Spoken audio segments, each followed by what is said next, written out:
The rest of the room joined in the chatter, but I sat back in my chair, silent. I was curious. Could there be a different story behind the founding of Featherstone Creek? My parents had told me the same story of the town's founding for as long as I could remember, that it was founded by freed slaves, some of them my ancestors. That my family was part of the town's long lineage of settlers and business owners. My mother is a third-generation doctor running a practice in Featherstone Creek, and my father founded his law firm here because he, too, wanted to be part of the tradition of Black entrepreneurs in this town.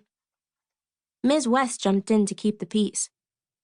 Everyone, your job as reporters is to go find out if there is a story. Quincy obviously has a lead on something, and he's chasing it. Maybe you all should do the same. I nodded and digested Ms. West's words. Maybe there was something to the rumor. And maybe I could crack the real story before Quincy did. At the least, maybe I could distract myself from my own drama by researching the drama behind the town's founding. And maybe other kids of Featherstone Creek would do the same. I could use the break, honestly.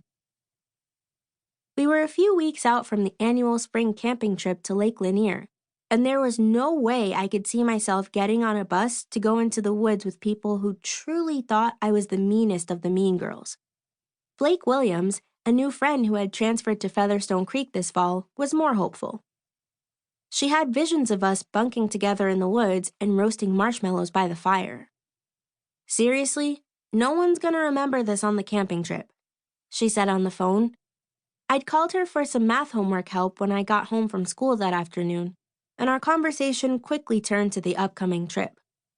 I cannot get on that bus, I repeated. Blake had transferred here from Boston and had only lived in Featherstone Creek a few months. She didn't understand the deep roots I had here. No fewer than 6 generations of my family had lived here, built businesses here, delivered babies here, and supported this community. Which makes my saying in my secret blog a bunch of real but not so nice things about everyone in town, including the old man who runs the general store that's been here for over 100 years, even more shocking. Listen, people make mistakes, Blake said. You're 11. Yeah, you said some nasty things in that blog, but you wrote an apology in the newspaper to make up for it.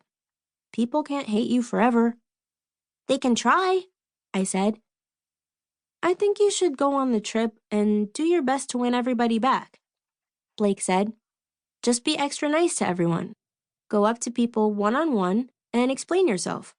Show them you really, truly mean your apology. If people can't accept it, then move on. Really, truly sounded exactly like what Victoria had said I should do to get this spell lifted the last time I'd seen her.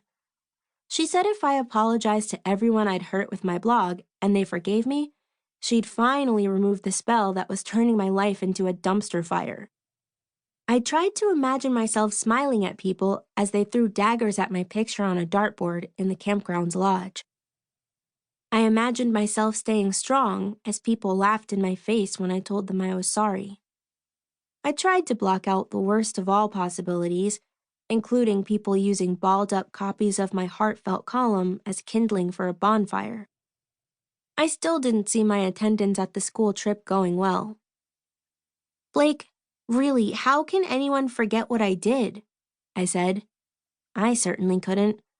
I was pretty sure this would haunt me for the rest of my life. Seriously, people forget things.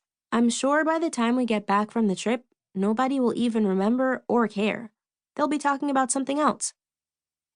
I jumped up, quickly pacing around my room. Then I have an idea. Why don't you do something to distract people from what I did? Like, start a food fight in the cafeteria so everyone can be talking about something other than this stupid blog? Blake laughed. No thanks, June. But you wait. This trip is probably the best thing for you. I gotta run. My mom's calling. Think about it